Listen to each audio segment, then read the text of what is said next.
thought I would have a little bit more Welcome time everyone to to Ferriphobe Campaign 2, Episode 9. My name is Sam Lander, I'm your GM, and I have some players. My name is Zerder, playing Lumi, the Circle of Stars druid. Hi, I'm Suda Kitsune, playing Risha, the stab-happy rogue. I am Sadie, playing Zari, the very hurt barbarian. I'm Inter. I'm playing a very fast monk, Krior. I'm Deem. I'm playing the Grave Cleric. I'm not here to heal you. I'm just here to make sure you aren't dead.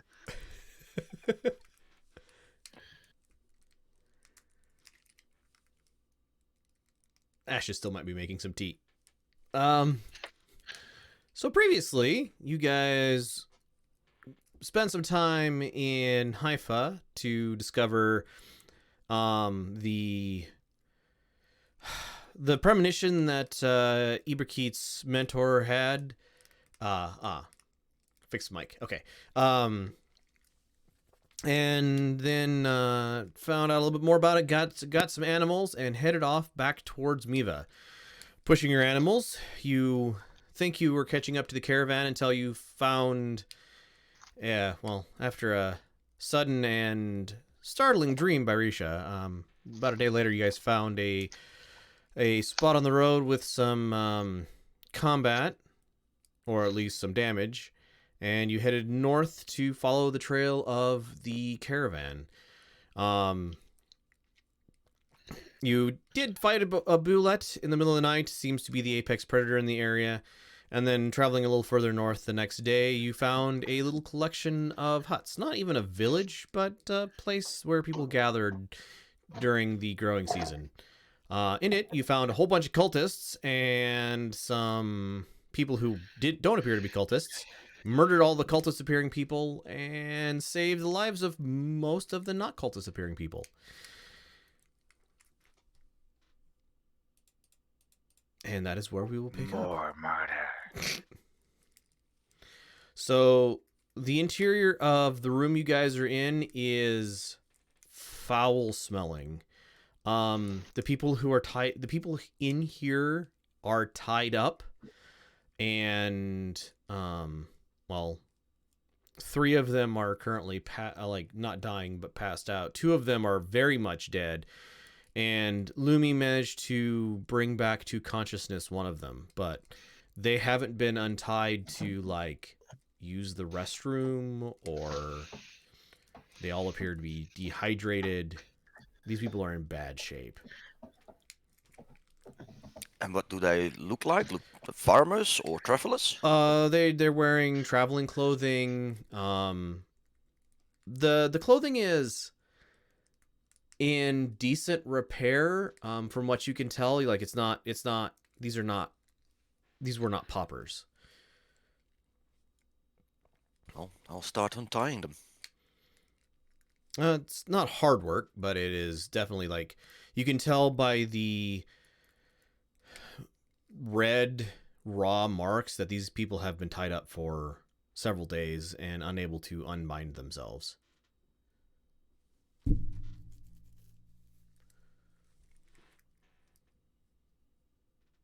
And while I'm doing that, I will ask them their story.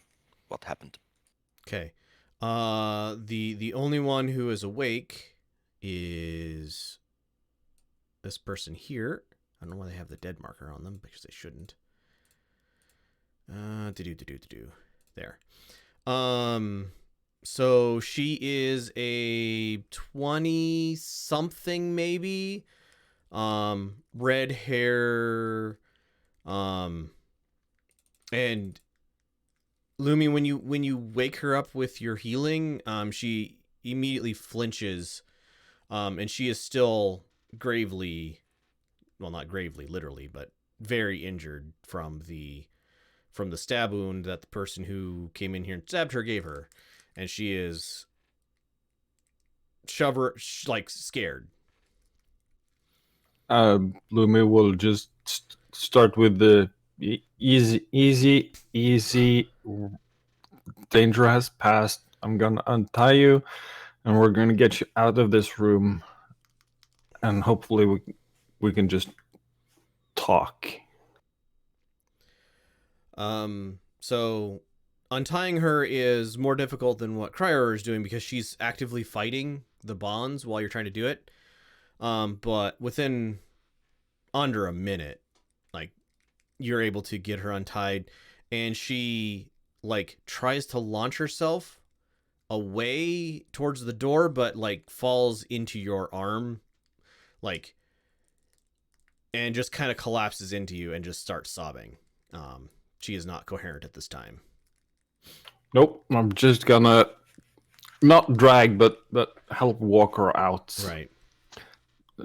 Trying to angle my walk such that she might not see the piles of bodies. Um. And the other ones were So the ones that have this one are unconscious. At 0 hit points, but they're not dying. okay. The ones that have the red X through them have passed. Are no longer breathing and have grievous wounds to their torso. So Take we this have 3 that are unconscious. We have 1 that is awake. Right. Did we see any beds or other facilities here? This room is no. There's nothing in this room but these people and filth.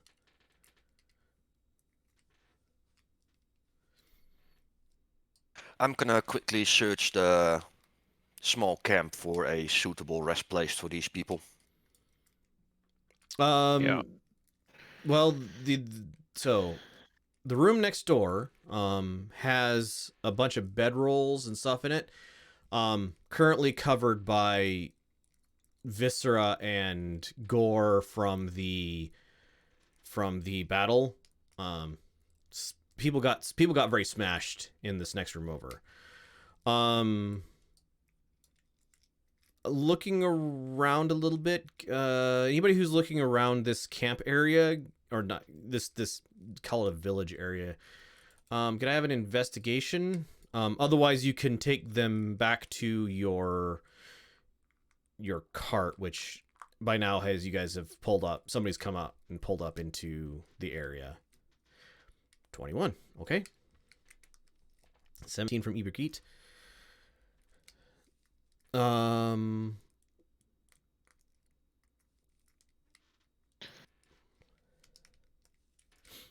So Zari is carrying the unconscious colonist to the cart. okay. They are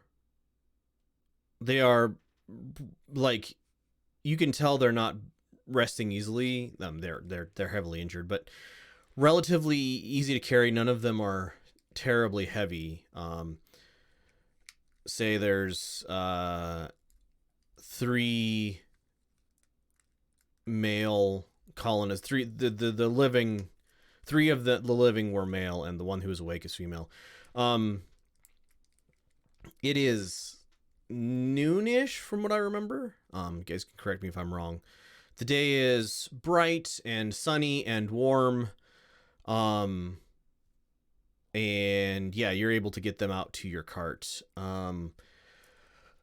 Leorendal, you don't find much of anything of interest as you're looking around. You spend some time in these like northwesterly buildings, and they're all empty, disused, basically empty. With a 17 Iberkeet to the north, like near these buildings up here, you find 3 wagons, and let's see how you find 3 wagons. Would be like, these are very heavy duty, like ore or other heavy purpose wagons, full of lumber and hammers and anvils and grain, worked leather, just piles and piles and piles of that sort of thing. And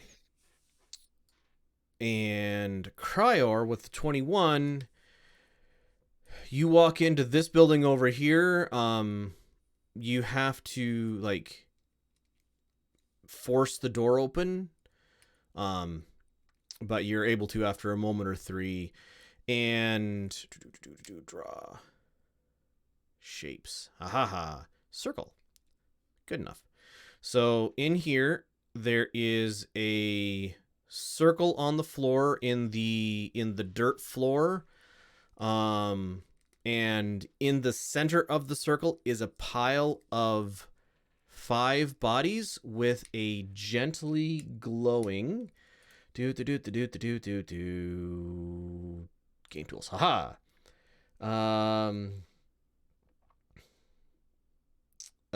With a deep, faintly glowing purple with blue gleaming veins, crystal floating about an inch above the pile of 5 bodies. And just to this side of it, draw shape square, is a lectern with a closed book on top of it, closed leather-bound book on top of it. And with a 21, in the bottom corner here is a faintly glowing, although covered in dirt, there's a faintly glowing circular sigil on the ground.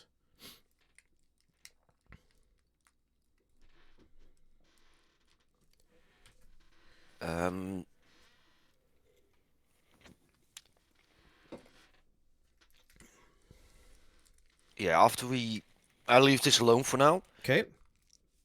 and after we taken care of the sick and badly wounded, well, badly wounded mostly, Mm-hmm. I will convey this information with the group. Okay. There is a circle with bodies in that building, and a lectern with a letter book, and a faintly glowing circle. Maybe a summoning circle or a teleport circle, I don't know. But Did you make it stop glowing? no, not yet, because I don't know what it might do if I try that alone.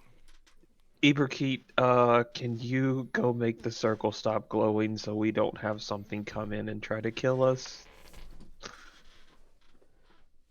I'll try. I'll go with him. Okay.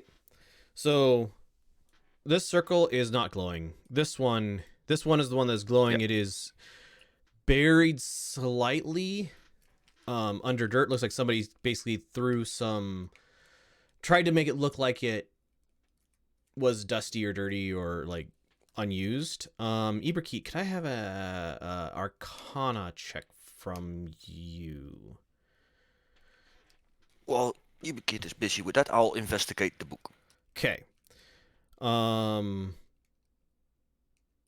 With an 11, you clear off this place. It is surrounded by runes, and it is...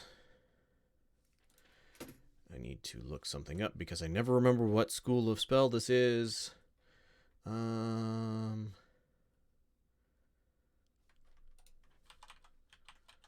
wait. Let me see. All filters. Haha.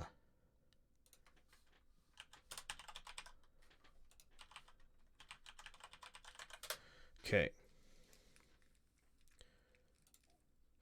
That one is Conjuration. That's bad. Other than that, with an 11, Probably you're trying to unsure summon about something. it. Go ahead.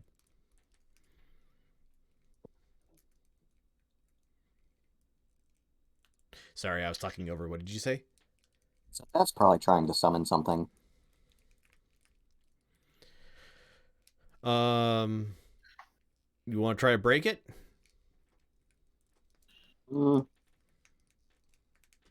I'll wait till we can see what we can figure out from the book first. Okay. So Cryor, it is a leather-bound book. It has no writing on the outside of it.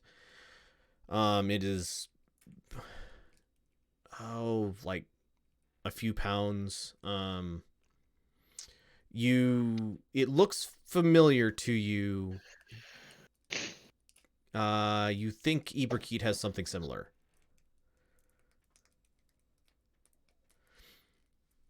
Spellbook. Kind of stuff. Yeah, I'll keep it with me for now. Okay. I want to inspect the bodies a little bit closer. Okay. Especially if they are from the same group of these people. They look to be dressed similarly. They are arranged neatly in a pile. Like they're to keep them stacked, their arms and legs have been splayed out and then staked to the ground.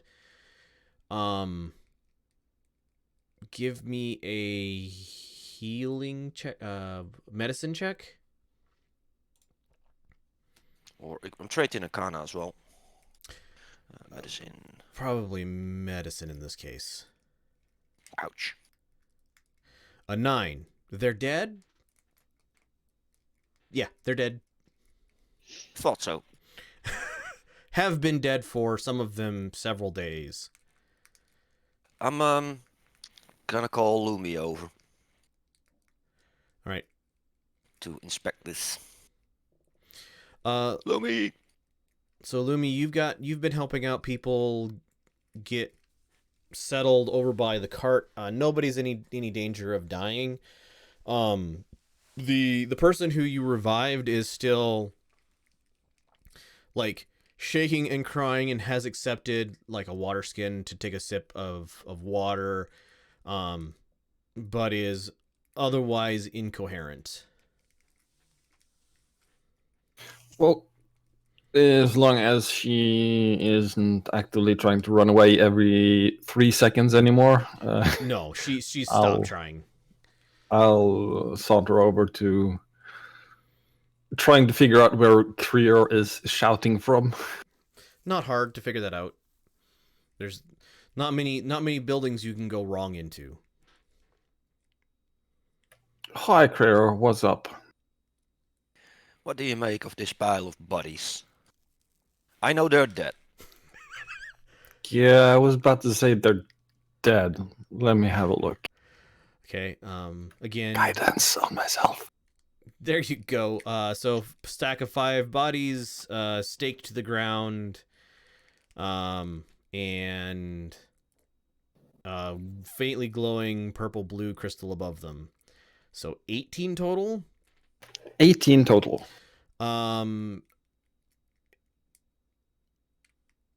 The bodies have been like somebody opened their neck while they were alive and drained the blood out of them, but not like you might an animal after you've as you're killing it. There's no evidence that the blood was allowed to like soak the floor. Perception check, anybody who's in this room now?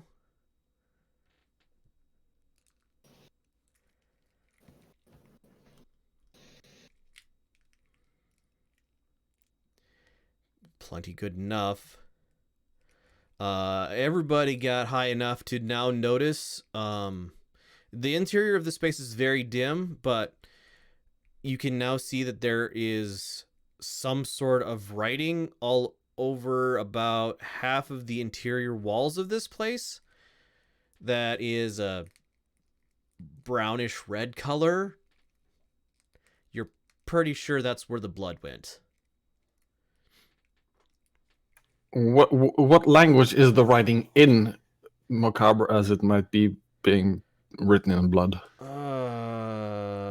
I think none of you know it. It would be intelligence check from anybody to identify that.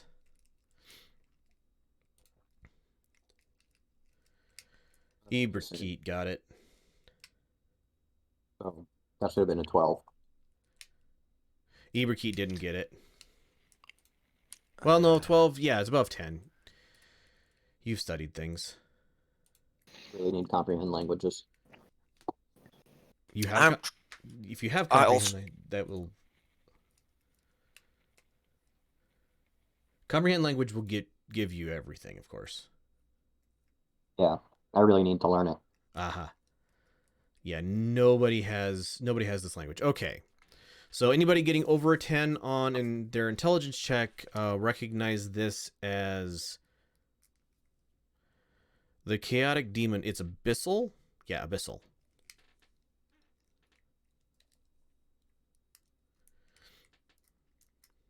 Do I think this is linked to Rowan?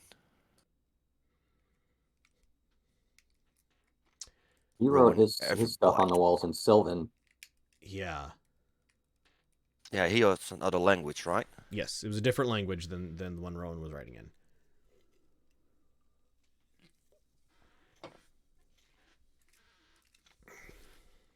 So, about half the walls of this place are covered in abyssal. Glowing circle in the bottom corner of the room. Another circle in the middle of the room with a glowing blue-purple gem on it.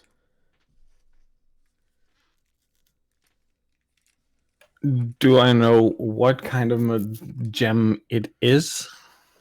It is glowing more than you've seen it before, but it looks like the ones you guys have been picking up. Specifically, Dragon shards. Yeah, dragon shard. Specifically, is a kyber. Look through the book and see if I can find anything helpful. Okay, could I have intelligence from you, please, Eberkeet? 16. You go to open the book and something in the back of your mind says, like, Danger Will Robinson, and you rapidly reclose the book. I'm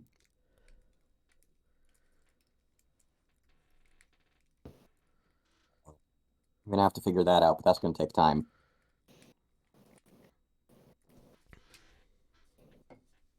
For now, I say our best course of action is probably swipe the crystal.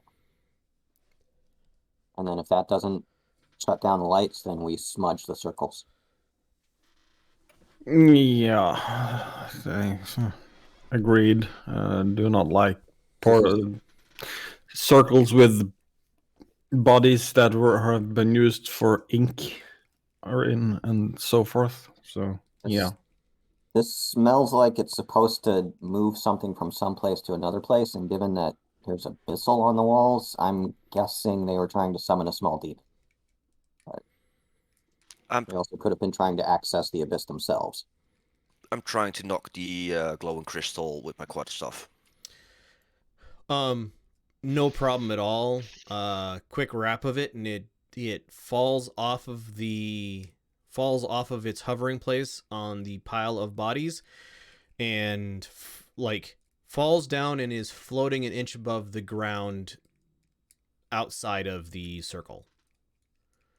I'll try to pick it up. Stuff it in my pocket. So, do you wear gloves?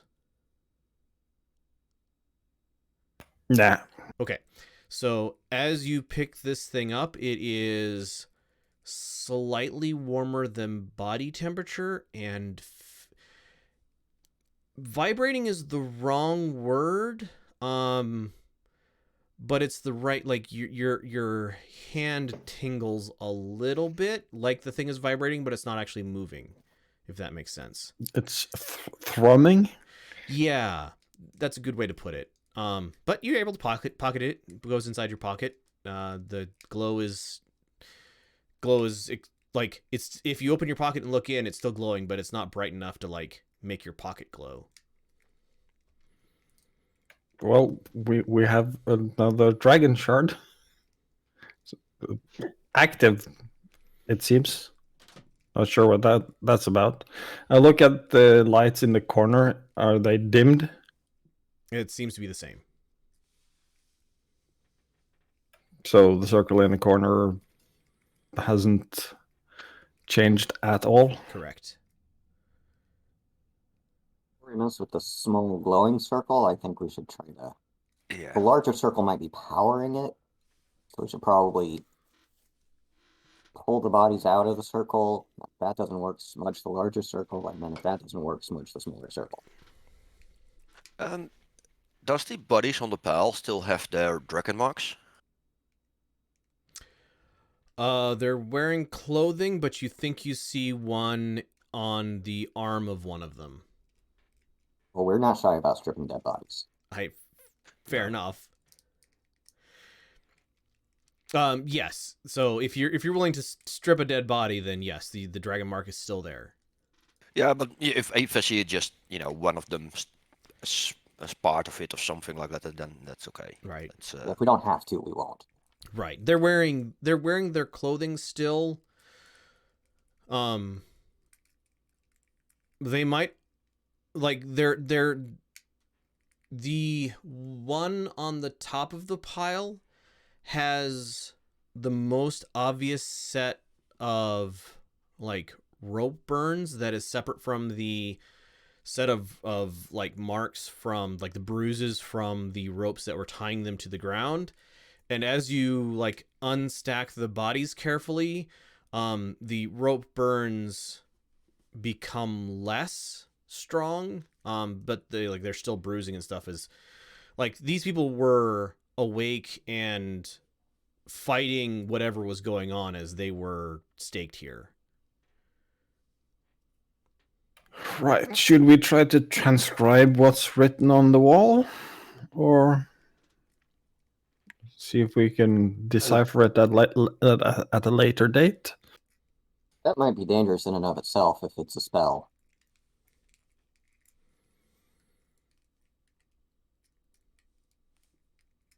Yeah, I'll do it. Okay. I'm fairly certain that like all of the instructions to do what's been done here are going to be in this book. We just need to figure out how to open it and read it safely. Just asking. This is the completely wrong kind of magic for me. Yeah, I will copy it, but I won't copy it in order. Okay. So I will make numbers in front of my lines. That's the order, Sure. and I will make sure that I know the order, but it's not in the same order in my book. It'll take ink and pages to do so. Probably about a brass worth. I got ink and paper in myself. Yeah. And how many sheets do you think it costs? Well, first things first. Let's see how well you do on an intelligence roll to make a copy of this. Okay. Do you have any skills that might fit? Yeah. I'm a calligrapher. Yes, calligraphy, absolutely. So I'm proficient with that. Yes. So that's where's my so +2. Yep. So your intelligence +2 plus your d20. Okay. 16. Okay. It's gonna take about 3 pages of paper, basically one per wall, and it's gonna take at least an hour to do.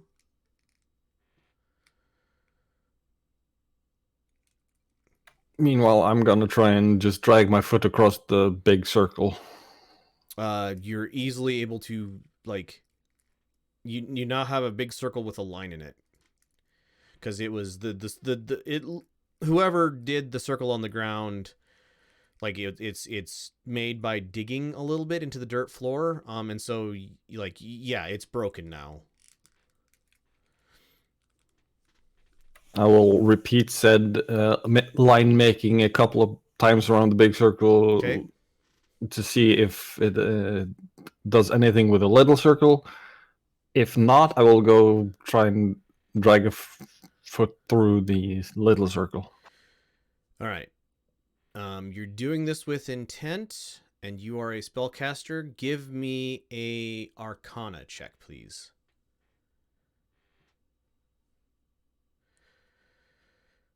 Uh, 17 is good enough. You dig deep enough into this thing that you remove a couple of the symbols of the circle, and the dim fades. The dim light fades out.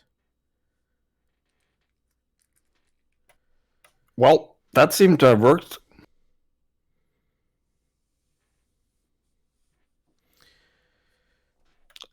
Need anything else, or can I go back to tending to the rest of the people? Yeah, tend to the living, and I'll go back to the group and ask some people for help to tend to the dead. Right. So Digging some graves. while this has been going on, Risha, Zari, Liorandal, what you guys been up to?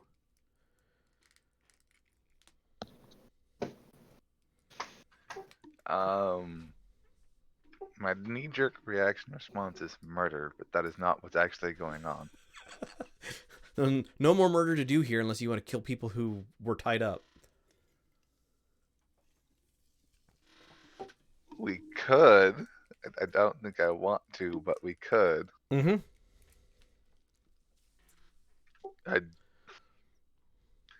I know that I would ensure that no one is like actively dying, and if they are, I would have used spare the dying so that they're not dead. Right. And other than that, loot the corpses. They are dead. They don't need their shit. Right. So the corpses, the armor basically has been destroyed that they had been wearing from the combat.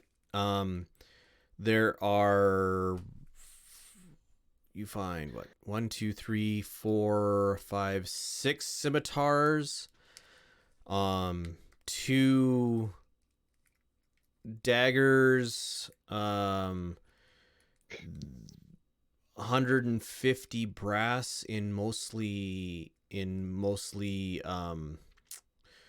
bronze and copper. So a fair pile of coins. Is the metal intact enough it could be melted down again? The armor is like leather armor, and it's all tore up. We'll just pocket the money and Okay. throw the rest of the solid gear in the wagon. All right. In this room, you would find some rations. No, they've been destroyed by combat, so nothing really else of value around.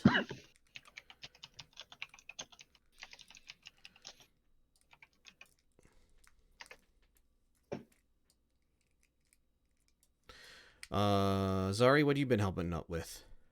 I have been setting up camp, making the getting the fire started, making the unconscious people comfortable, and make sure I'm being close and attentive to the one that is conscious, trying to cook up some food. Okay. So you start making food. She's just kind of huddled in on herself. Every once in a while you'll go over and she's got a water skin clutched with death like so tightly in her hands that she like the knuckles have gone white. That she every once in a while will bring up and sip from, and then after about half an hour or so, like she takes a a deep breath and blinks a couple times and kind of looks around and then looks up at you.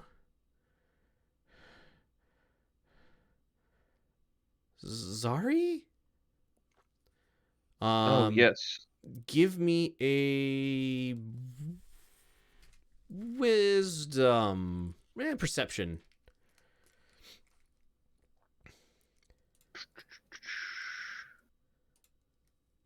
Let's see.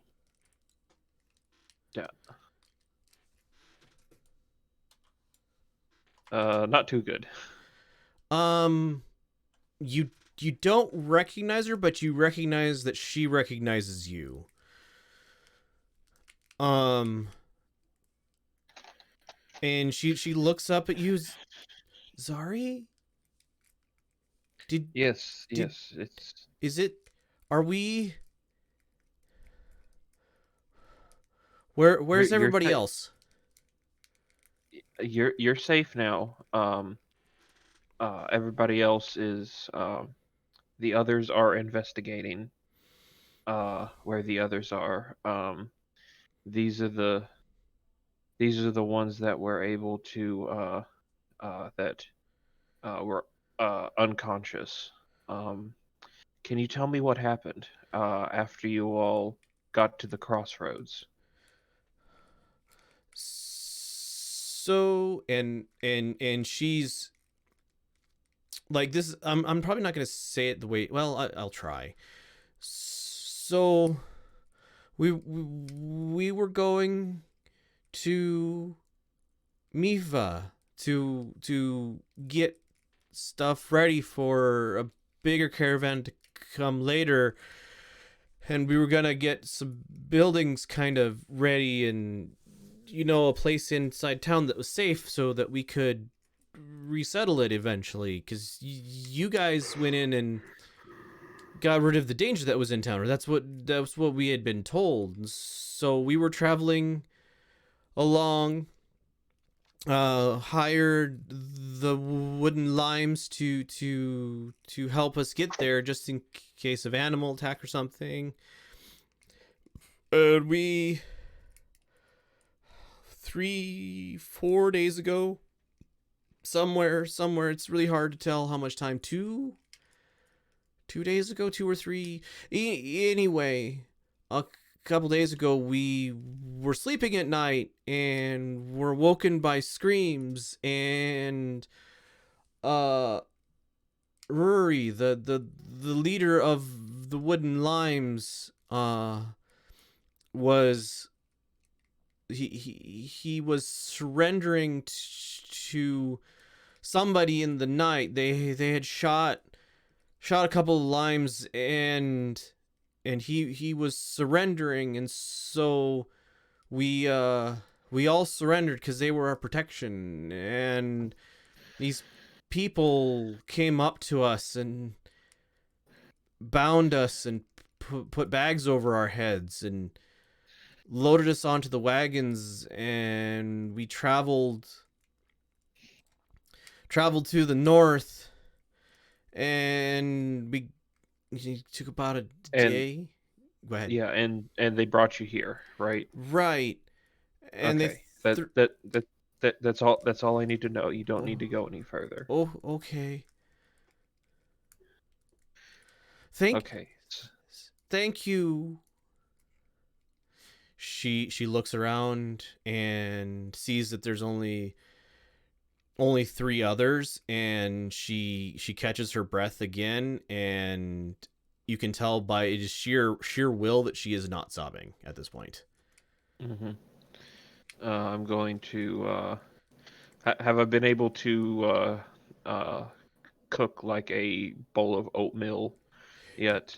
Yeah, you've got the fire going. It's maybe not completely cooked because oatmeal takes a while to cook, but it's warm and filling. And okay, well, I'm going to add a little basil and some honey and hand it over to her. For her to eat. She like takes it, and you can see gratitude in her eyes. Mm-hmm. And she again kind of slumps down back against one of the wagon wheels, and she's just holding this bowl of oatmeal, not really eating it, but definitely like a child comforted on a cold day might hold a bowl of oatmeal, that sort of expression. Yeah. Don't if you feel like eating it, don't eat it too fast. Don't want to make yourself sick. You've been through a lot. She nods. Okay. All right, Risha, what have you been up to? Risha has been chilling out just outside around the corner and just basically in meditation, Okay. trying to keep her temper under control and not relive the nightmares and the horrors of childhood and what happened in our hometown. Sure. All right. So some time passes. You guys gather back up around the wagon. The have you guys done anything with the bodies other than search the cultists? I wanted to bury them. Okay. So it's a lot of hard work to Burning bury. might be a better option. Sorry, what's that? I'm considering what we're doing. Burning might be a better option. Sure. Yeah, burning those and all the cultists, Okay. and maybe make 2 graves for those 2. Okay. Yeah, it'll take a couple hours of digging, even with a couple of you doing it. But you can definitely get the bodies buried, leave markers, and there's firewood and stuff in the wagons of the caravan, enough to build a pyre to burn the remainder of the bodies. Quick question: Yes. the cultists, do they have any like emblem or amulet or something like that? So We might want to grab one those to turn in So Haifa. the 2 with the daggers have a holy symbol that is a skull with a dagger through the eyes, wearing a crown. The rest of them have a tattoo similar to that on them. Boo, tattoos. A lot harder to turn into the, Right, the you did, authorities. 2 of them did have like copper holy symbols. Yeah, I'll just mention that we might, if we find any, we might want to bring them back to turn in. Just You can cut the tattoos off and turn those in. no, just physical objects. Thank you. Yeah. So yeah, you collect those and then make a fire. Make a pyre. Fire. You make a place to burn the bodies. I'm spending 4 charges of the heroes kits to give a lot of hit points back to all of the survivors. All right. So you don't even need to roll because your minimum number of hit points are as many hit points as they have, or more than they have. With the wake awoken one, I'll basically go say that I had didn't have a lot of time when I looked at you last. Do you mind if I check you over to see if I can help with the wounds? She's still holding a bowl of oatmeal, mostly, if not completely uneaten, just gives you kind of a blank nod. She's still staring at Zari. I will keep out of her line of sight whilst I check her Okay. over and apply the things needed. Poultices and bandages applied. They'll be better once they get some rest. technically they're at full hit points, but so you apply, and after an hour or two, they're all wakeful, scared looking. They kind of huddle together a bit, but not afraid of you. And about this time is probably when Cryor gets and Leorindal get done burying the bodies and lighting the pyre.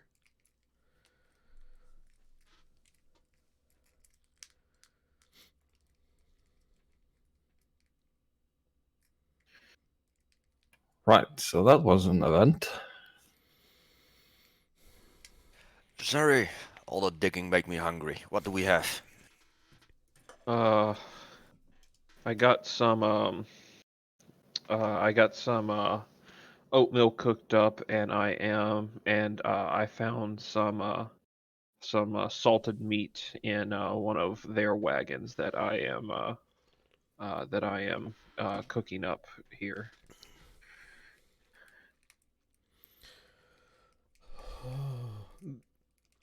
After a bit, the one who's been awake the longest, you guys kind of gather around. It's late afternoon at this point. She looks up at you all and says,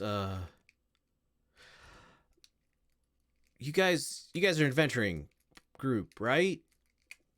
Sorry, you joined an adventuring group a couple years ago." Yes, yes, we are. Yes, we joined.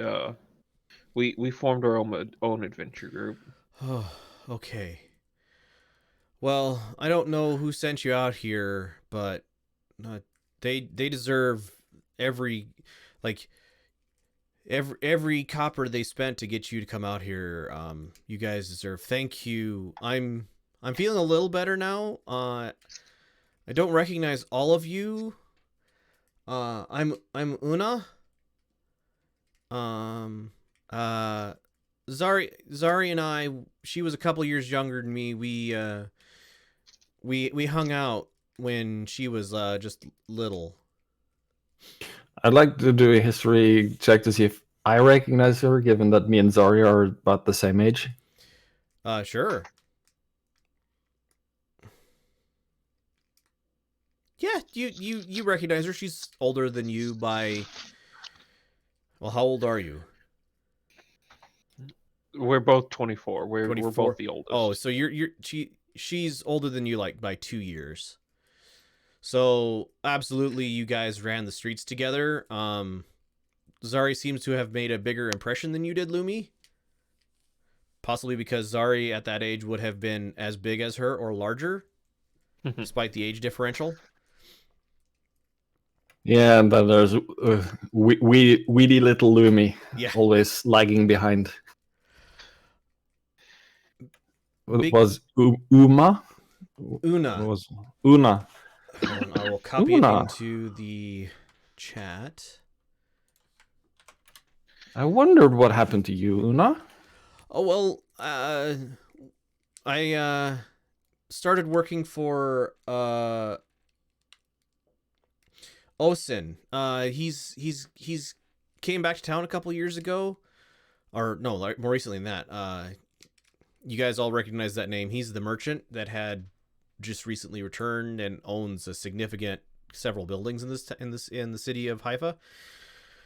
I'm not a caravan leader, and she looks around. Well, I guess I am now, but I helped him run caravans to the east of Haifa, and this is like a big job that we were getting ready for, and we were handpicked to come out here. Oh no. She looks around again. This is all that's left? We're all that's left alive? At least here, so far as I can see.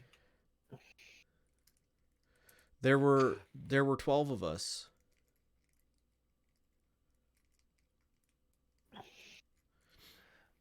Yeah, the others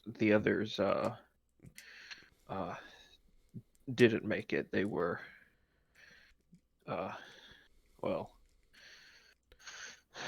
bad things were done to them. But we made sure to make them pay. Well, we heard the sounds of the fighting, well, up until we got stabbed, and she just goes pale. then we're still missing one. Yeah, there were 12 of us, and the limes, who you guys know there are 6 of those. Well, And, less now.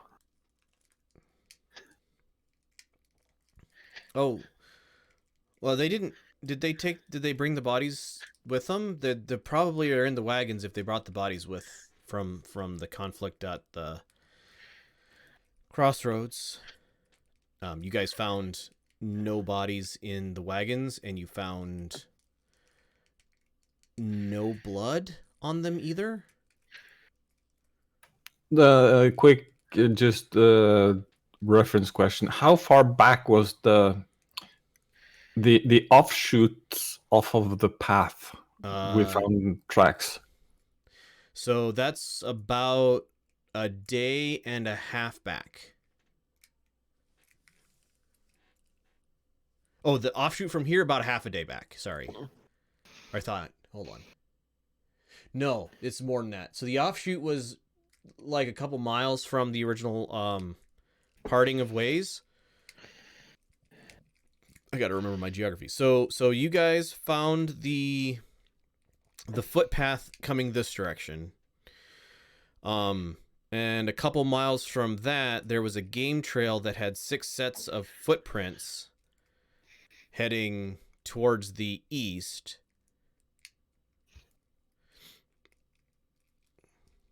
Back towards Haifa, Yes, directionally. back towards Haifa. Okay.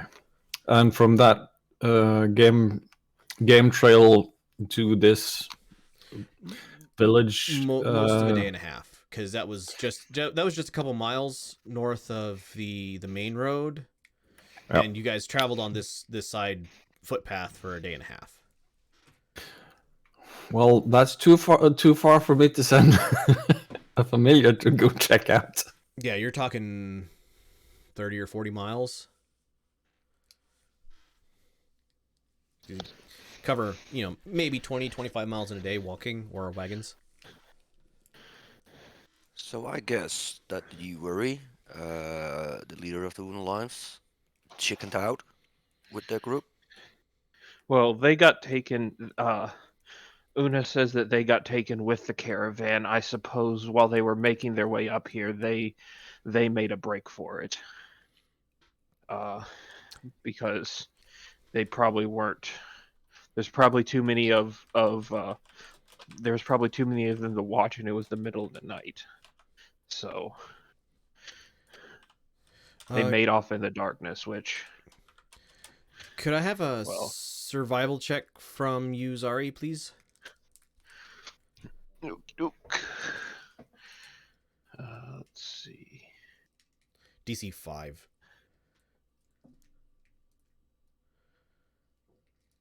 Well, I failed it. Okay, you can just continue on. Yes, Cryar, you are missing all 6 limes and 1 of the travelers. It was on 17, and then it just rolled to a 3. Of course it did. I ask Una if in initial fight somebody was killed or were everybody still alive? It looked like 2 of the limes were dead. They had been shot, and they were laying on the ground. That was when Rari was surrendering.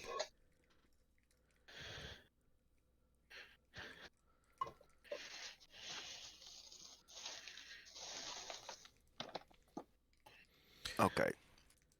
So we're missing less people now. Yeah. So the trail of 6 people leaving is not the limes. It's 4 limes with 1 of the missing people and somebody else. Well, we never determined how many of how many were in the footprints. It could just be the 4 limes that got away. I remember 6, but that's meta. No, you Okay. get you. I specifically said you guys got good enough. You do remember there were 6 sets of footprints, 6 distinct Okay. footprints, or 6 Interesting. distinct treads. Yeah, They the may have they may have healed their 2 companions. Because I mean, honestly, I don't. Uh, I say this low. I don't know if Una can tell at a glance if someone's dead or just unconscious. I mean, the limes are assholes, but they're still pretty tough. all right. Yeah. But what next? Do we return?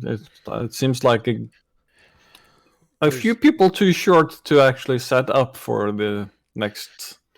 Oh yeah, definitely. Yeah, we Yeah. have to head back to uh blanking on the name. Haifa. Haifa. Haifa, yes. You guys did not find draft animals for the other wagons. Darn. Okay. Well, Can we lock Tie it up to the that original building? wagon. We'll move slower, but we can still do it. Yeah, but we got 3 extra cards now. Your Vuji are not strong enough to these. Your Vuji could pull one of the big wagons, but it would take both of them, and they would be moving slowly. yeah. I'm okay with this. Okay. I say we get any. Uh, these are like farm buildings, right? So like Yeah. they have like a place that they like store the wagons. Yeah, they're up here. Yeah.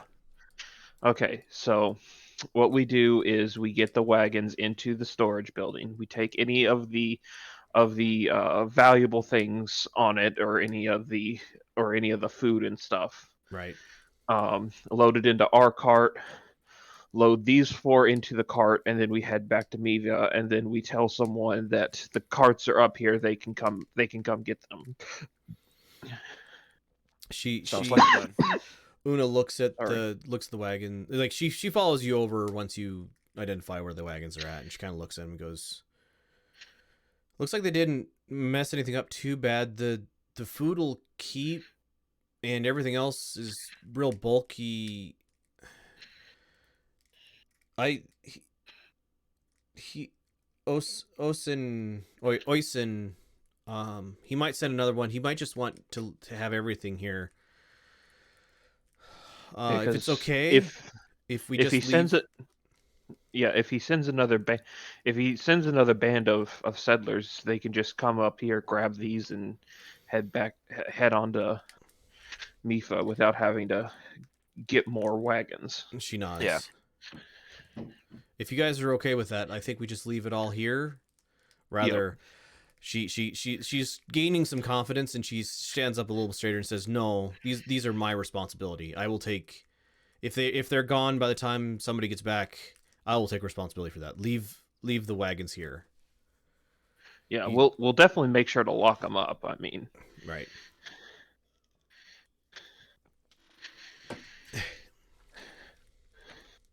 Um, what's worth more, the wagon or the content? Contents. definitely the content. Yeah. Yeah. Okay. It's not individually, like it's nothing in.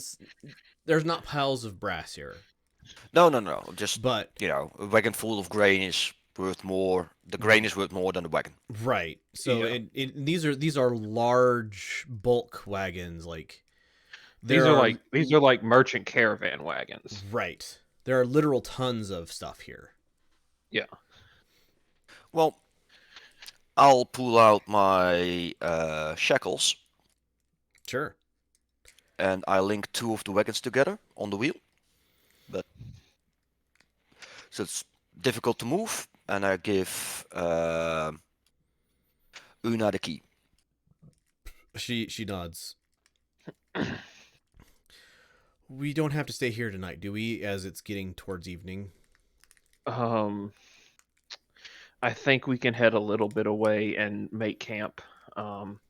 Or maybe we should find one of the other buildings because we found some boulets on the way here, and well, I'd rather stay in a building than face another one of those things right now. She nods. But I don't want to stay here. You're please don't make me stay here. Okay. Intimidation check. We'll I'm we'll not. travel an hour or three back Yeah. towards the road and set Okay. up a camp on our Yeah. own. Okay. You guys gather up, put away your food. Everybody else pretty much is shell shocked. They are leadable but not communicative. I was planning on just parking all four of them in the wagon, and the rest of us can walk. Yeah. Yeah, no problem. So yeah, you guys travel about an hour south of town, far enough that it's hidden behind trees, and Una visibly relaxes as you guys are getting away from the place. And she goes and helps comfort the others. Talks to them a little bit. There's a lot of 1,000-yard stares going on. But it is evening. You guys can set up camp. Watch order. Lumi starts. I'll end when it's light again. Or starting to get light again. Sure. I can take the mid. darkest watch. Okay. So I'm gonna go with Lumi, Irisha, Liorandal, Kryar. So, Lumi, could I have a perception check from you, please? Half hour into my watch, I'm gonna send out an owl to help. Just circling overhead to help keep watch for things. Okay.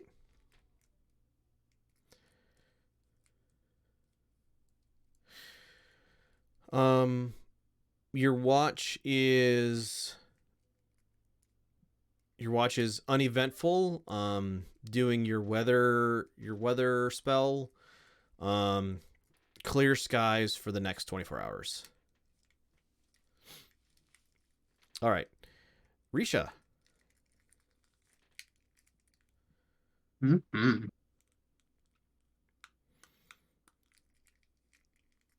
Oh, I accidentally clicked off of Beyond. Of course. Eh. Could you? Never mind. Your watch passes uneventfully. Yorandal, who seems to have dropped out of roll 20. Did it drop me out of roll 20? Not seeing you. Affirmative. Do a quick refresh if you would. Working on it. There you go. You need a perception check, was it? Yeah.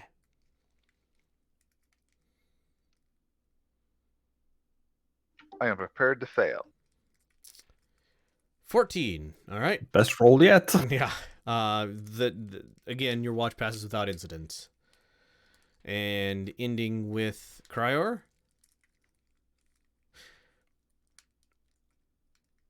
So, Kryor, as you are about an hour south of this town, you're doing a little bit of patrolling around, and as the sun is coming up, you catch the glimmer of something just to the east of the footpath. on the ground.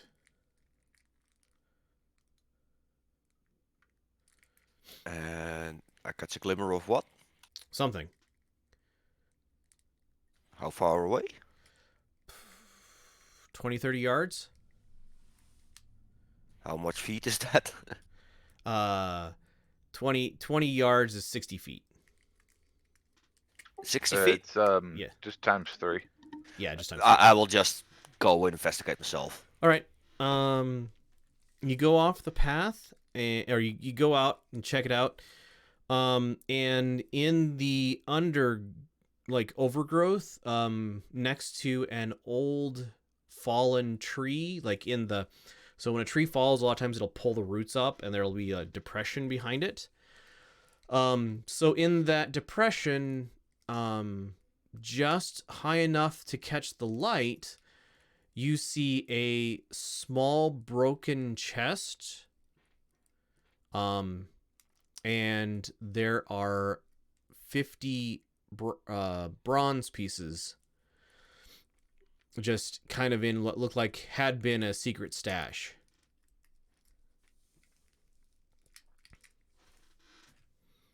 How broken is the chest? It is rotting to pieces, like completely falling apart. The reason you were able to see the reflection of the light off of the bronze pieces is because there's nothing left of the box. Let me see.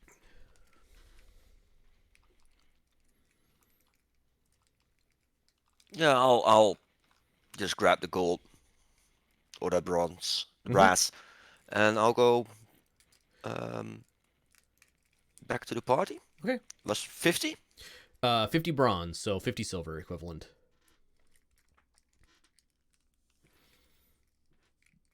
And when everybody wakes up, if nothing else happens, I'll share this good news. Look what I found. Ooh, neat. Coins. It wasn't a really old box. Where did those come from? Apparently they grow on the trees.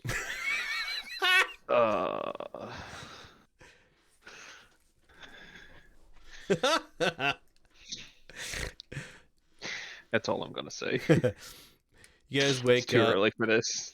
eat breakfast. You get names from everybody else. So Una is the leader of the group. That one's been used. That one's been used. Connell is one of the other survivors. Finbar and Dearmont. So I will put them in chat. Cona. Connell, Finbar,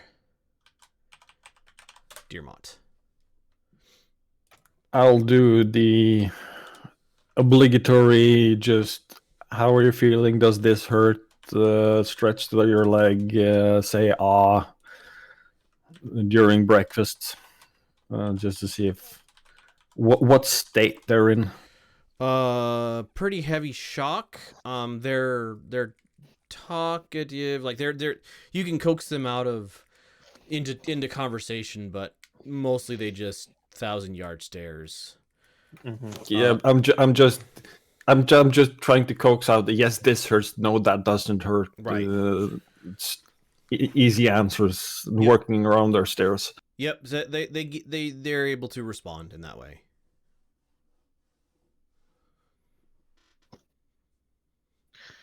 I talk a little more to Una, Yep.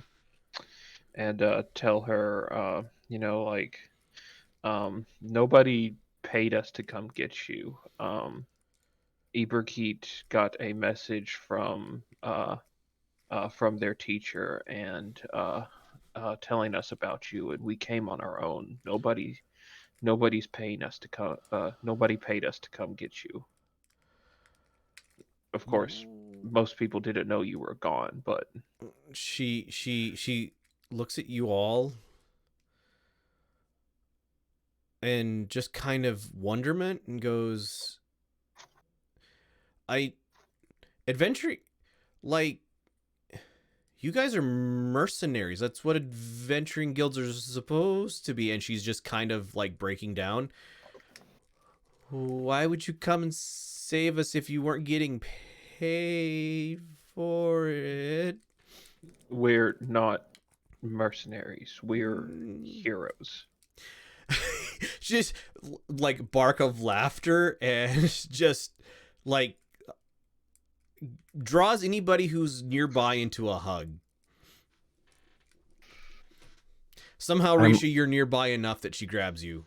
Please stop. Please. I'm almost I am picturing. attempting to swing my mace up at people to back them away. Zara gives you a death stare that if you swing that mace, she's going to swing her hammer at you. I'm picturing Una grabbing people for hugs just as Lumi finishes the medical exam. Right. You get a. I cast Gus as a cantrip to push everyone away from me. Thank you. She doesn't actually like she doesn't, anybody who doesn't want a hug, she's not like gonna chase you down, but she's just like, after the bark of laughter, you can still see the tears in her eyes, but she's definitely recovered some of her humanity after the horrors that she witnessed. Well, Maybe you can put in a good word with Ocean for us. heroes deserve a hero's feast. I'll see what. I'm sure he'll be grateful for everybody that you saved and for the supplies that you, like, not losing the supplies. So she wipes her nose in the back of her arm.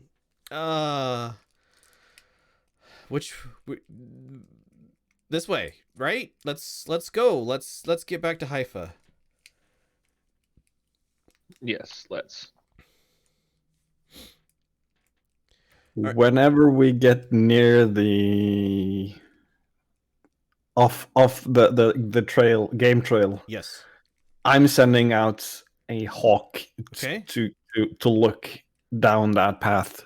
Just, I know it's been 2 nights or maybe 3 nights before since anything happened there. I need to know.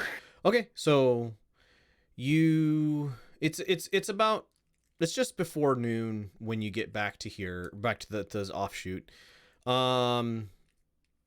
Give me a survival roll, DC 5, since you know what you're looking for. Good enough. So The hawk has one mission: just fly looking for that trail and squawk if it sees anything. give it to me. Give me advantage, since hawks have advantage on vision-based tasks. Because higher is better. Okay, 13. But not at night. Well, you guys are getting back here around noon. Okay, fine.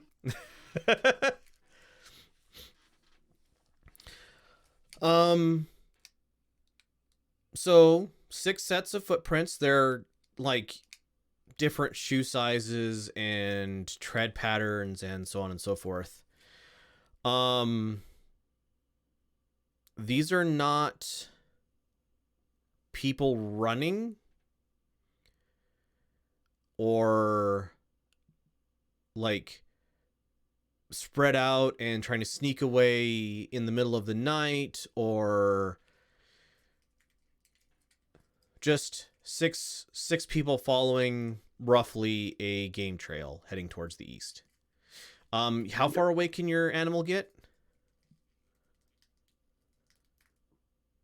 Hawk has a Money can go wherever it wants, but to maintain the telepathic link, it has to be within 100 feet. Okay.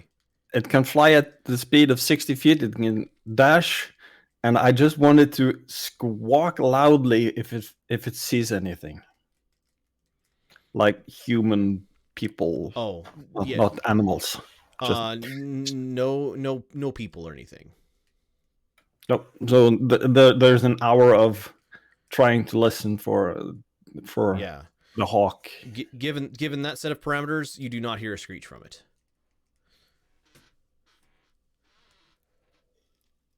Nope. That's fine. It's Lumi had to check. Mm-hmm.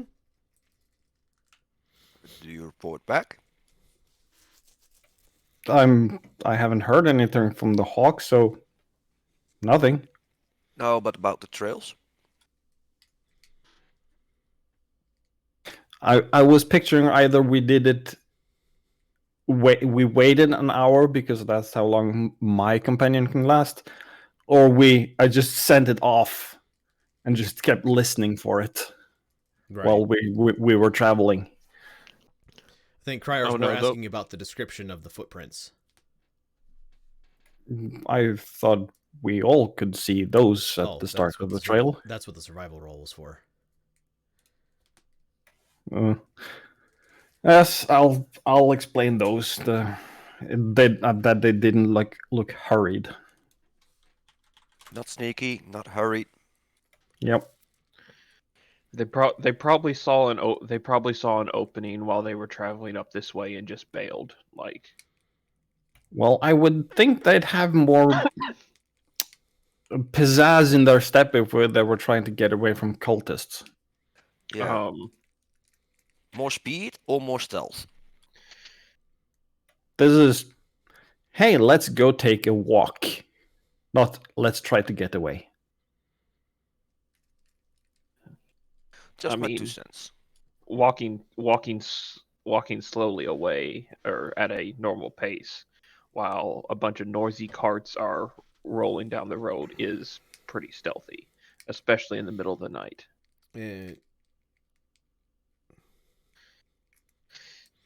Risha, do you agree with that? I don't know. I'm used to not making a single sound at all.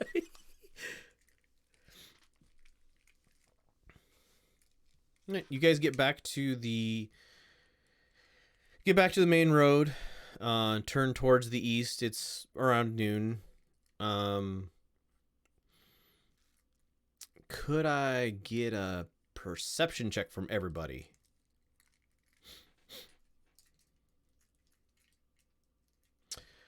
$23 from Lumi. No. You don't have to. Oh my goodness. He says no, and then rolls a 17 and a +3. So everybody but Zari, as you guys are headed towards the east, get to about time to camp. You all notice in another game trail that meets back up with this. And there's footprints crossing this game trail that aren't from you or from the previous wagons. Are there 6 of them? Survival.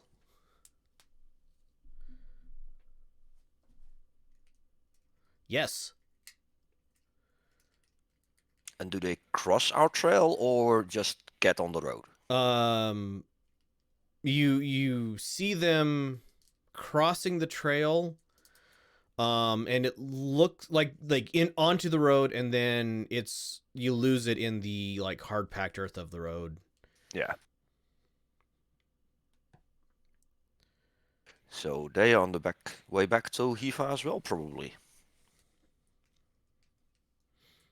And this is around make camp time? Yeah, this is around make camp time. An owl perches on my shoulder. Mm-hmm. With the same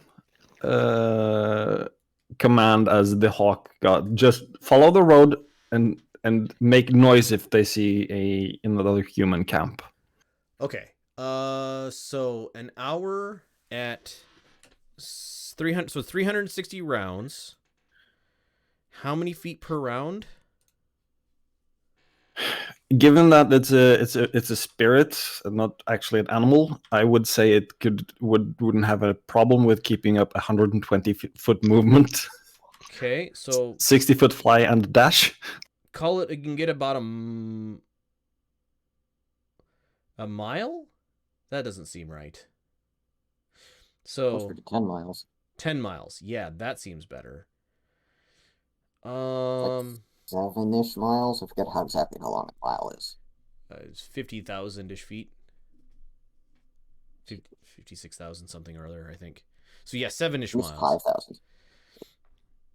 Well, Yeah, I got 8 miles with my calculator. how much is 43,200 feet in miles? 8.2. 8.2. Okay. So you can get about 8 miles away. That's about a quarter day's travel.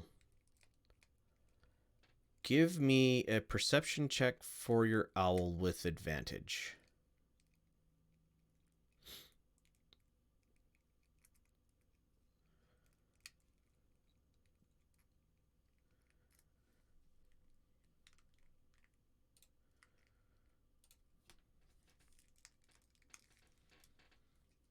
Did we lose Zerter? No, I'm trying to type. Ah. A 10. Oh no. Yeah, a 10. Yep, a 10.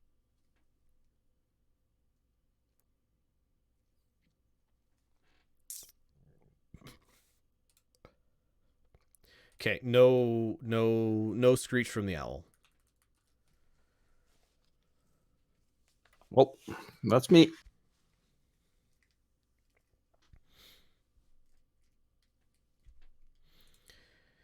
All right, we're still in Dangerland. So, okay. Who's taking which watches? First. Okay. Zari second. Okay. Me or you, Risha? Third, since Cryor's out. I'll take third. Okay. I'll take last. All right.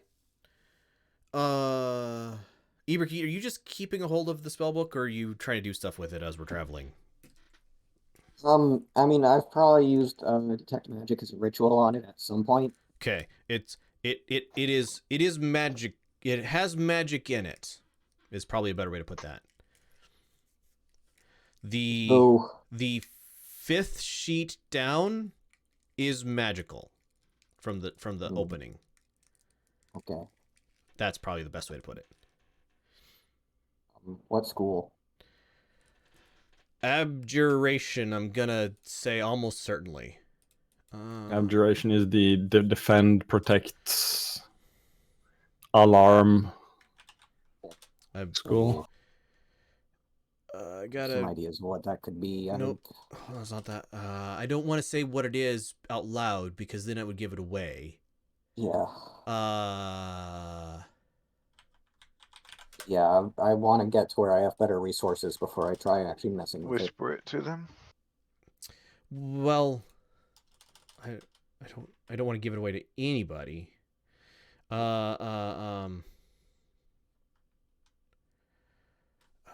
Shoot, what is it called? My brain. It's abjuration. I'm certain of it. I'm certain of it enough that if I'm wrong, I will apologize later. What kind? Yeah, abjuration is the school of defense, right? Yeah, Yes. abjuration is Yeah. Okay. mage armor and dispel magic, alarm, I believe. Right. Shield. So, abjuration. Shield. Yeah. Bark skin, stone skin, I think. Well, no, those might be transmutation. Yeah. There's Anyway, overlap on some spells where it could go into a couple of different. Abjuration. Yes. Okay. I found it. Okay. So yes, the fifth sheet down is strongly abjuration. Moderately strongly abjuration. All right. And that was detect magic, right? Yeah. Okay. But I did it as a ritual. Yep. Druid crafts light the fire and start my watch. All right. So you guys everybody seems to be recovering. Like Zari's food is definitely giving people who have 1,000-yard stares some more energy in their pep in their step. And all right, first watch, perception check, please. 8. The watch passes without incident.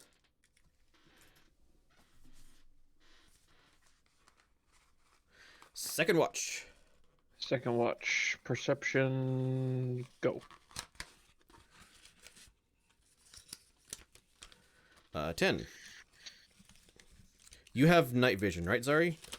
No, I do not. Oh. Okay. Actually, yes, please. I am blind. So you see in the darkness as the fire has died down, you see something glowing very faintly 100 yards, 300 feet, kind of to the side of the road.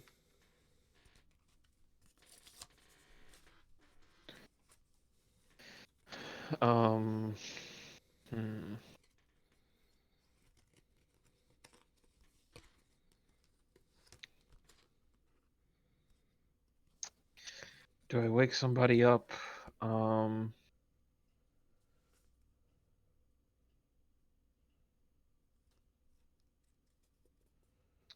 I could just see that it's glowing. So I'm going to, I guess, wake Risha up Okay. and be like, hey, there's something glowing about 100 yards out. Can you see it better than me? Huh? What? Open eyes already? Ugh. Hey. You're I may lucky have the sunlight's not up. I may have found I found a shiny. I thought you might want to check it out. I like shinies. So after she's up, I point over to the glowy thing in the distance and it's like that thing over there. I don't know what it is. Yep, you can see it now, Risha.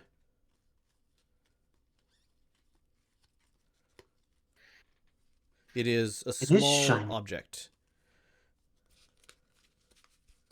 I like shinies. Okay. Gonna go over and I investigate. will slowly stumble my way over. So, sorry, you lose Risha in the darkness, but except for the fact that every once in a while the shine gets blocked by her stumbling body. So Risha, you get a ways away and gently glowing on another animal path parallel to this road, you find a small black sphere about 3/4 of an inch in diameter, and it weighs about an ounce. And it is glowing ever so gently. Interesting. Who the wizard? The wizard is asleep. I will pick it up and stumble my way back to Zari, slap it in her palm, and say, "Have Ibrahim look at this when they're awake," and then just fall back into the bedroll. Okay. Thank you, Risha.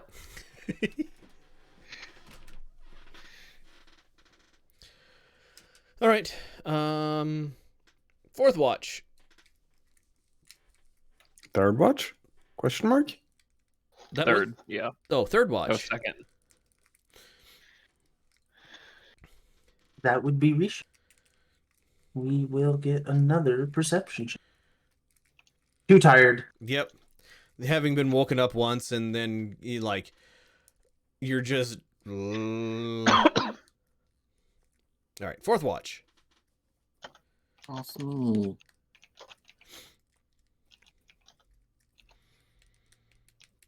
The fourth watch So- passes without incident. Risha, did you give over the gem bead thing? Yes, she put it in my hands. Right. So, Ibrahim, you find a slightly glowing black sphere in your hand when you awaken to your watch. Fiddle with it to figure it out through my watch. Okay. A whatever cast, a ritualistic cast of Identify. This thing is a bead of force. I can do identify as ritual. Okay, good. Yes. Thought I had to actually use slots for that. I don't even have it prepared, so yeah, I can only use it as ritual. Yep. Bead of force. Yep. Just the one. You can use an action to throw the bead up to 60 feet. The bead explodes upon impact and is destroyed.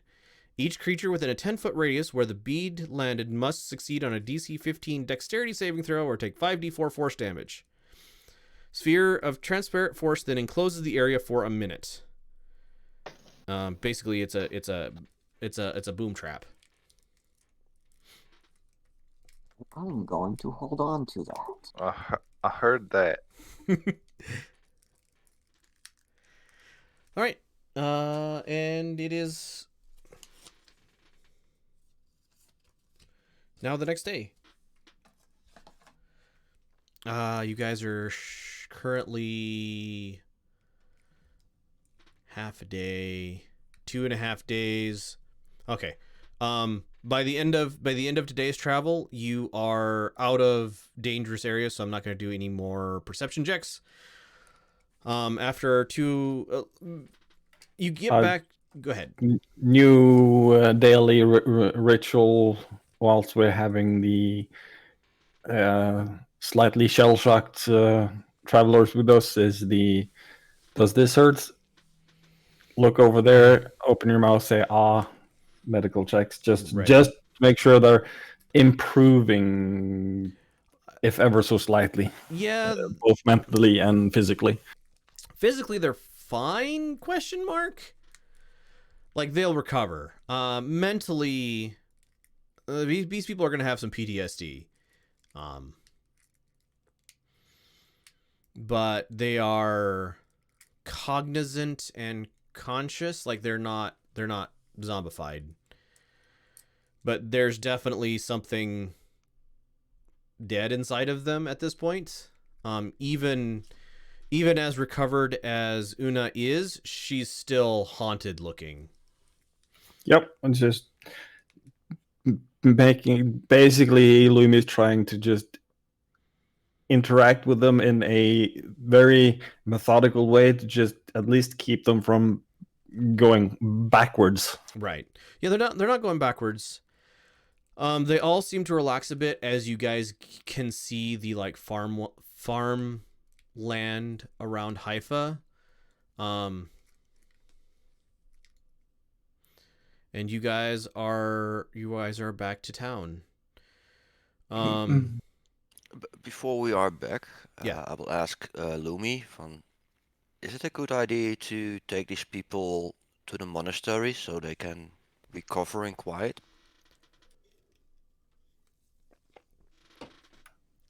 I would at least offer the choice, but I have a feeling they would want to go debrief and stuff first, but it's not a bad idea. I just wouldn't recommend trying to force them. I say we take them to the monastery and then send a note to the merchant to tell him that we recovered his people and they are recovering at the monastery from their injuries. We could use the healthiest for questioning and send the rest on. We already questioned them. Question them again. What else do they know? I'll go to Una and offer her, with a suggestion like, it's all up to you, but the monastery is open if you need a quiet place to recover. Actually, if you don't mind, we all have rooms at the Merchant Guild. People recover best at home, I think. And if any time you change your mind, the door is open. She nods. Just mention my name and you will get a room and guidance. She nods. So you guys take them down to do on the map. We marked it. Oh, Twilight Was it that Virtue. one? Yay, number 3 on the map. Yeah, that one. Yep. So you make it down to Twilight's Virtue. This place it's the middle of the day when you're getting here. This place is bustling. Carts coming in, carts going out. Just noise, not quite cacophony, but definitely noise. And as you stop the wagon and the people get out of the back, there's just kind of a silence that passes over the crowd that just seems to sweep back towards the inside. And eventually somebody from the inside yells, "Why is everybody stopping? What's going on?" And I'm gonna need more names because I used them all. Regenerate. Oh, there's not a lot of names. So I don't know how to say that. But we're gonna go with it because I like it. You decide how to say it. You're the boss. I know, but I'm gonna put it in there. Deerbill? Deerbill. So short statured. She has like she is a, I guess in modern times you'd call her a fire plug. Like short, thick legs, short torso. She's probably all of 5'2". Broad shouldered, muscled. Looks like she spends time in a forge. On her, like covering the left side of her face is the mark of making. And she's like pushing through the crowd who are all like, anybody who can see it just like is staring at, and she's like, "What is going on?" Until she like works her way to the front and looks at the remnants of the caravan and goes, "Oh no, what happened? What happened?" She looks at them, who kind of flinch away from her voice, and then looks at you guys. I hold up one of the pendants we nicked from the caster cultists. Yep. And just say, "Ambush." And if you'll excuse me, I have words with our guild master. I'll hand off the pendant to one of the guys. Step out in the street, round the corner, transform into the fastest animal that I know how to, and bolt towards the guild hall. Probably a wolf, or probably a wolf. I have a wild shed beast list. I'll just reference it real fast. So she blinks with surprise, taking the thing, and looks and sees Una and says, "All right, Una, that's not enough information. Who are they, and okay, I need more." And yeah, Una's like, "All right," and she starts explaining to Derbiel what's going on. So Cryor and Lumi head off at high speed. The fastest thing is actually a riding horse at 60 feet. Okay. I'm guessing we have some kind of Wuji breed that's similar. I'm gonna say that's being a large creature in a city. You're probably not gonna be as fast as some fast, medium, or smaller creature. They're we have a panther, Just turn into a or regular dog. a hyena. A mastiff only runs 40. A hyena runs 50. A Okay, panther but runs you 50. you can choose to turn into like a greyhound or something. Yeah, panther or a greyhound would probably have 60 feet.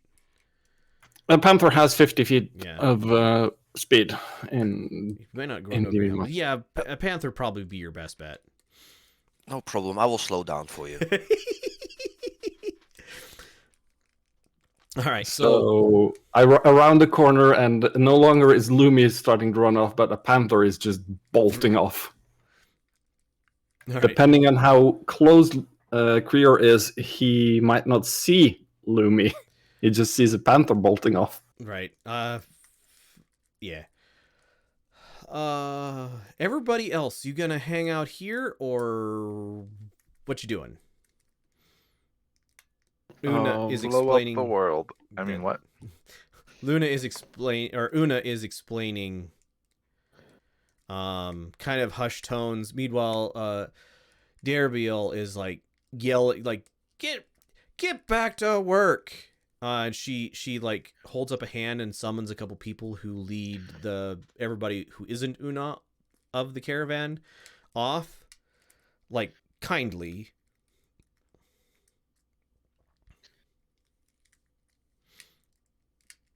Is Dare uh is she a rep for the merchant? I mean, I'm sure I would probably know this having been, around the market. Yeah, so she is a fairly high up person in charge here. Mid 40s, fairly young for the position she's in. She is a master craftsperson and has parlayed that into a leadership role in the names are hard. The Twilight Virtue. She is as competent a leader as she was a blacksmith. And she was a good blacksmith before she started the leadership part.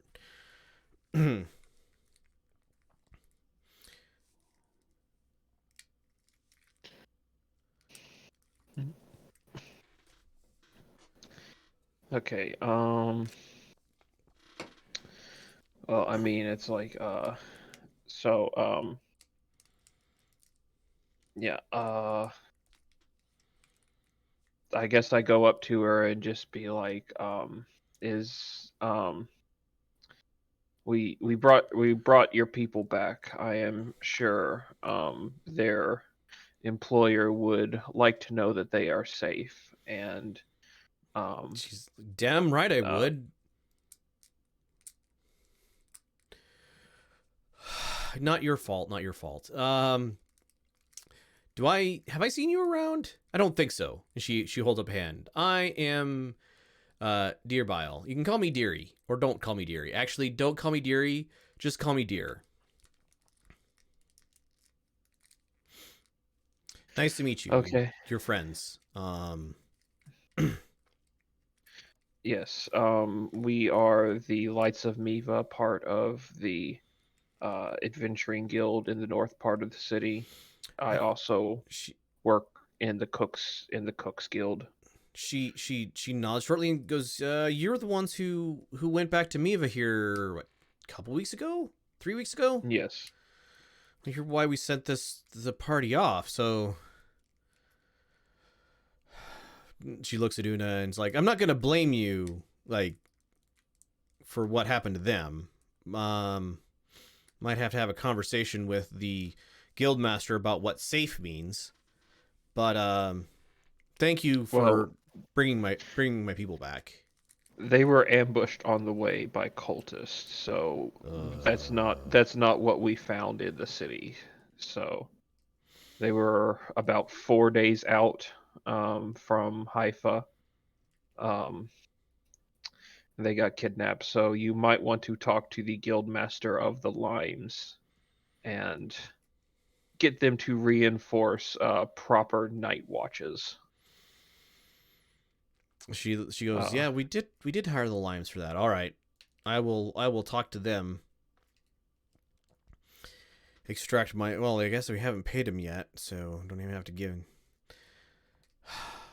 A failure nonetheless, but thank you.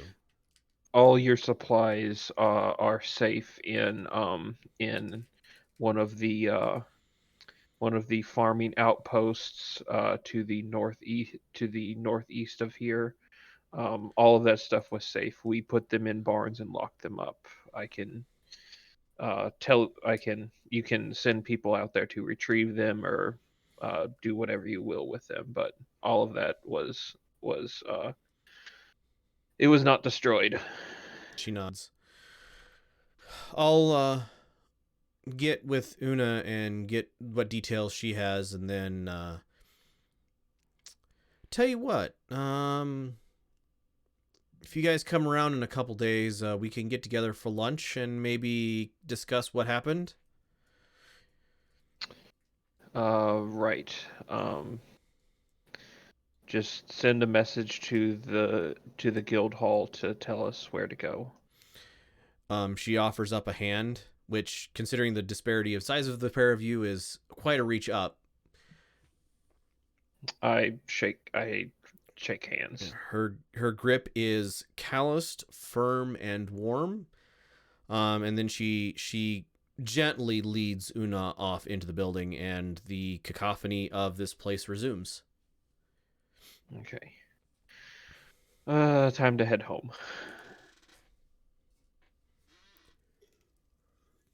I need to sleep. All right. You guys head in the direction of the Adventurers Guild, quite a bit behind Lumi and Cryor at this point. So the crowd is parting as a crowd does in front of a loping panther. There aren't screams of panic because there's a human, or not human, Feyan, obviously the owner of this pet, following along at a, to them, easy pace, but rapidly. And after not very much time at all, probably less than a half an hour, and considering the distance you're away, that's significantly shorter than a normal trip would be, you guys find yourself in front of the Adventurers, Blue Rock Adventurers Guild.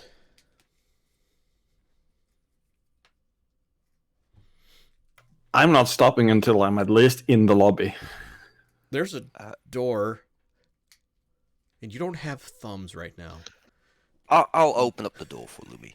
The door is no longer there. There is just Panther. Just Panther. All right. Cryor, being faster than Lumi, easily gets a couple paces ahead. Thumbs to open a door. If you need to use the handle, you do. Either way, a little coordination, and now there's a panther inside of the front hallway of the Blue Rock. Haha! I have a map for that. With enough force, every door comes down, regardless of whether or not there were thumbs involved. True statement. At this point, I will drop the shape and bellow out with as much force in my voice I can muster. Where are the limes? They're in a different adventuring guild, aren't they? No, they have their own building, but they're part of this adventuring guild. Oh, okay. I'll just say to Lumi, nice trick.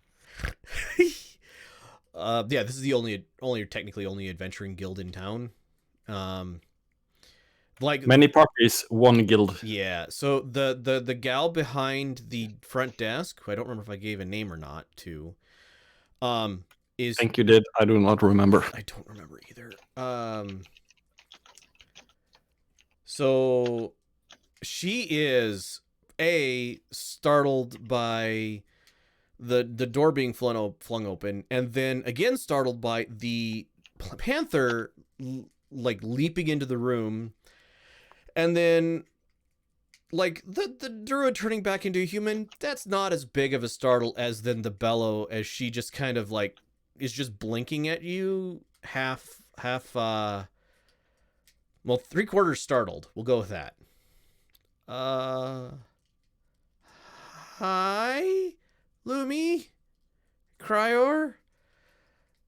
Good I to make a small see. bow. It's good to see you again. Are the limes back yet? Still angered, loud voice. Couple days ago, they got back. Let us know that the mission was a failure. Not all of them were here. Rory came in and let us know that the mission was a failure, so we crossed off the payment.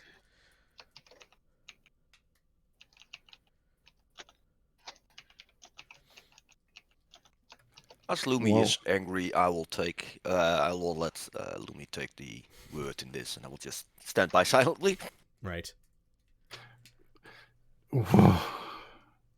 Did they say why it failed? I wasn't there for that, so you're gonna need to take that up with RP. But usually we don't tell other, adventuring groups. I'm not. I don't know. Want to know why? I want to know if you know. I do not know. She's starting to recover her senses a little bit. Because I know. I'm pretty sure I know why they failed. In a calmly voice, can we please get an audience with Artie? Yeah, RP should be around. Do you want me to go find her? Please do. Okay. She, is a little, stunned looking still, and she closes up her desk and heads into the back. And you're left alone for several minutes. Lumi is just pacing, seemingly calming slightly. Okay. More annoyed than angry at the moment. Right. About a half an hour later, everybody else shows up, parks the wagon outside. So you guys see the still not completely shut front door and Lumi pacing in the front reception area. At about the time you all get here, the door to the right opens up, and RP opens up and says, "So I hear you have a story to tell." Boy, howdy do we. All right, come on in. And she lets you guys inside and heads over to her desk. Is over here in the corner. The Gamil is not around, or is not here in his office at the very least. And yeah. Did the lime say why the mission failed? I don't want to know why. I just want to know if they said why it failed. Yes, they did. Good. Now, here's our story, and Lumi will barf out wherever he knows word vomit deluxe, including his suspicion that the limes intentionally gave up because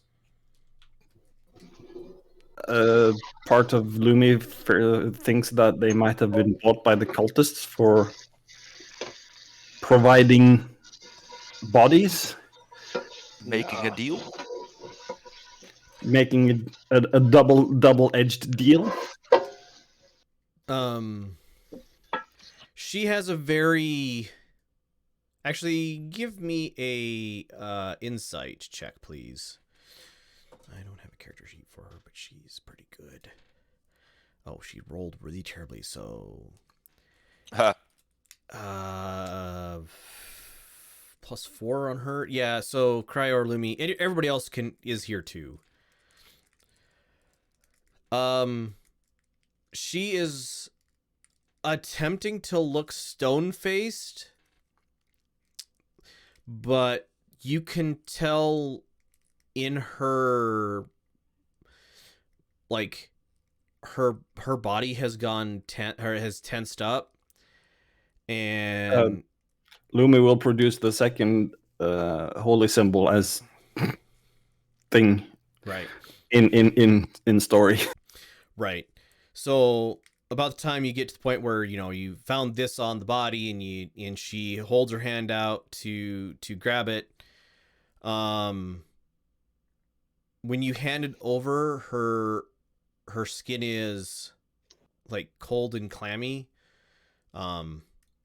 as in she is very much worried, and she says, so the story from the Limes was that they were attacked by a bulette, and it killed 2 of their members who they were going to go get, see if they could get resurrected. They've taken enough jobs that I can believe that they would have enough income for that. But Abulat had killed 2 of their members and had destroyed the wagons, and the remainder of the caravan.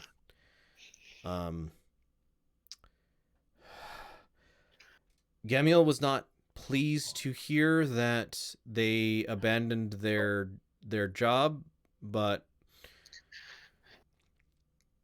they're allowed, and you all know this too. It's like, if you are in danger of, if you are in deathly danger and you have a job, you're allowed to, like, they can't force you to sacrifice your own life to keep going with the job. So it is technically legal, although you might get crappy jobs for a while if somebody gets killed and you guys abandon a job. But Well, they probably will, because they may have been probably in deathly danger. It definitely wasn't from a boulet, uh and the carts were not destroyed. And we found 6 footprints back, not 4. And we also are missing one of the persons of the adventuring group still from the Twilight Fortune. Um, Zari thinks that they were probably sacrificed in whatever ritual they were doing.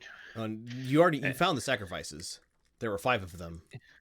The Lights of Miva have accounted for 11 out of the 12 bodies from the Traders Yes. Guild, and 0 out of 6 out of the Limes. Indeed.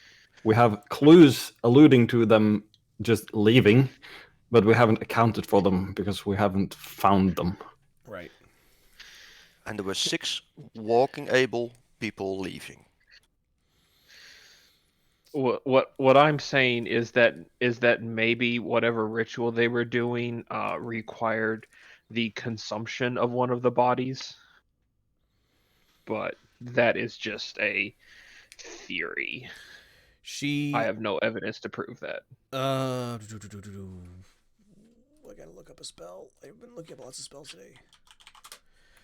If you have any questions, go to the market and ask for Una, or Conal, or Finbar, or Dermot. Message spell. Haha. It is verbal. Okay, so you guys watch as she pulls out I think it's a short piece of copper wire, and Copper point. and whispers something into it. It's quiet enough you can't really hear what it is, but those of you who have any arcana knowledge guess she just cast the message spell. And she says, all right, the guildmaster will have to the guildmaster will have to confirm what you've said. I will preliminarily blacklist the limes from the guild. If what you say turns out to have confirmation evidence, then they will be permanently blacklisted from the guild, and we will lay charges with Amari and the city watch. Maybe ask the City Watch also to keep an eye out for the four that we rescued. She nods. Yeah, they're gonna have a rough time of it. And well, she whispers into the thing again, and then like frustratingly puts it away and says, "Hold on a second." And you guys hear the front door open and close, and then she comes, like, she heads out here, and a few moments later the front door opens and closes, and then she comes back in and says, all right, I've sent a message to the Twilight Virtue to protect the people who came back with you. They're as good as the City Watch, if not a little better, at guarding their interests. So they'll put them somewhere safe. Because if the wooden limes are up to something, they probably want to kill their witnesses. Yeah, as soon as they know they're back. I don't think they're up to anything. I just think they're a bunch of cowards. Oh, that was confirmed already, but it's there might be some more story behind it. Yeah. RP nods and says, Gamil, it'll be a bit before he can come back. He's having lunch with somebody important. He wouldn't tell me who, other than it'll be a while before he gets free. Either way, I can blacklist under my own authority. I can blacklist the limes, and Gamil can do it permanently. We'll get our story out of. We will independently verify what you said with the survivors, and we may have another job for you to track down the limes if what you said is corroborated. Also, we probably need to have someone maybe look into like who else knew when the caravan was leaving, because they were clearly ambushed. Somebody knew they were leaving Haifa and knew they were going to be there at a specific time. So she cocks her head and thinks for a moment and says, you only found 11 of the caravanners, right? Yes. Well, there were supposed to be 12. Traitor among them? She nods. That would be my first suspicion. You guys can confer with the remaining caravanners and who was killed and who was left, and process of elimination, figure out if there's anything in the past of the person who's missing. Mm-hmm. We know cultists operate within the city. So she nods. Yeah, that's obviously becoming a bigger problem, and she turns the holy symbol over in her hand and like tosses it over at the fireplace in disgust. It doesn't quite land in it, but it's obvious that she's upset. Yeah. Bloomy will pick it up and pocket it again. I'd like to have that one. She goes, well, it's yours. It's just shiver down her spine. All right. I'll message one of your group when I hear more. After I had a chance to talk to Gimiel. As it is, rest up. I would say stay in the guild if you want to. You guys are part of this as well. I'm sure the city guard will want to talk to you, and well, if there's a conspiracy to murder Caravaner, you guys are in danger too. Oh, did we mention that the cultists were trying to do some sort of, what was it, conjuration ritual, Eberkeet? Yes, it was conjuration. There was So, also abyssal writing, but none of us could read it. So we think it was something to do with demons. better and better and better. okay, well, She nods to you all as good work. I know okay, this well, wasn't a job, but she reaches into her desk and draws out a pad and writes something on it and rips it off and offers it to whoever's nearest. Well, Lumi's near the fireplace, not quite as annoyed, like finally seeming to have simmered down to a more reasonable level, and just staring in between the fireplace, the wall, and just muttering to himself about darned cowardly limes. Not every job requires money. We also do it for humanity and kindness. She goes, "Yes, but we employ you for money." yes, I believe we will also be having a conversation with the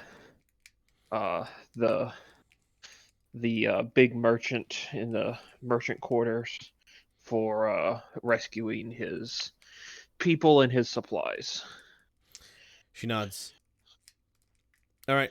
Well, she does. She's not gonna take no for an answer on the slip of paper. Okay, Zari takes the slip of paper. All right. So you find a writ on one of the local banks for 500 brass.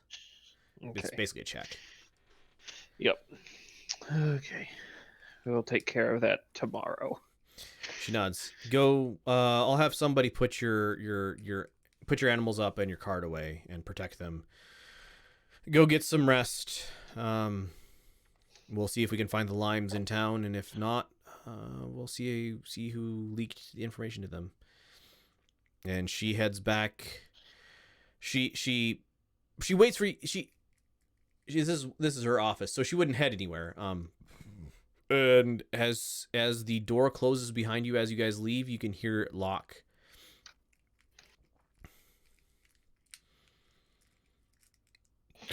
As Lumi enters the foyer, he will glance towards the receptionist and bow and apologies for the outburst.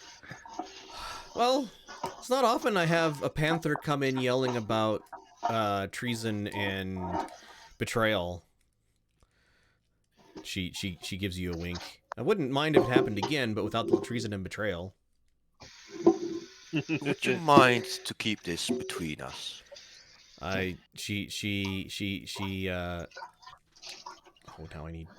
Hold on a second. I was gonna say she crosses her heart, but that doesn't make any sense in this setting. I mean, we know her. She's discreet. She keeps Right. guild business. So she. Hold on.